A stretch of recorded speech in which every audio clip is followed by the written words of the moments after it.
Poštovani članovi, volonteri i zaposleni Crvenog krsta Srbije, obraćam vam se povodom 8. maja, Svetskog dana Crvenog krsta i Crvenog polumeseca. Obraćam vam se ponovo, kao i prošle godine, u godini neobičnih uslova u kojoj se našao Crveni krst i čitav svet.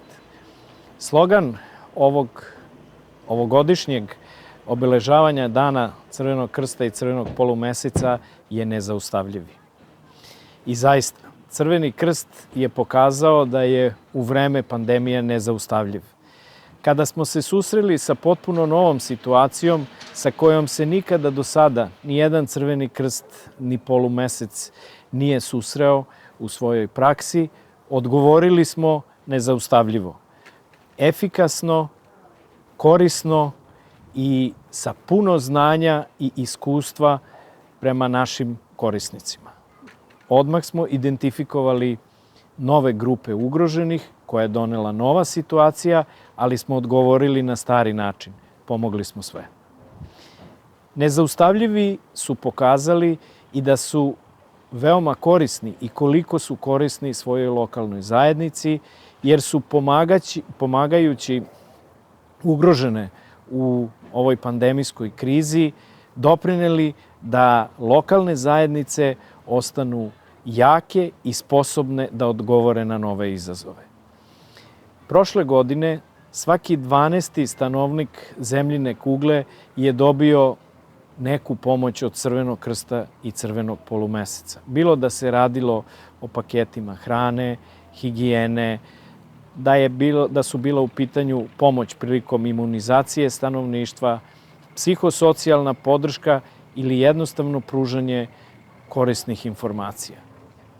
U Srbiji svaki 4. stanovnik je dobio neku vid pomoći od strane Crvenog krsta u svakom kutku Srbije. 1,5 miliona građana Srbije je imalo kontakta sa Crvenim krstom.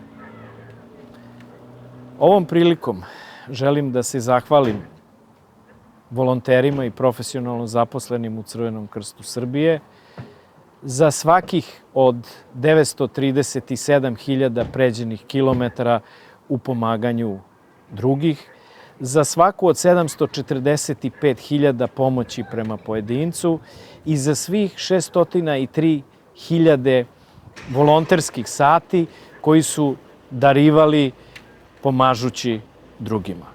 Vaša pomoć je bila hrabra, bila efikasna, sa mnogo znanja i mnogo požrtvovanja. Još jednom, sa velikim i dubokim poštovanjem, hvala za sve što radite da pomognete ugroženim stanovnicima Srbije kao volonteri i profesionalno zaposleni u Crvenom krstu. Još jednom, veliko poštovanje i srećan praznik.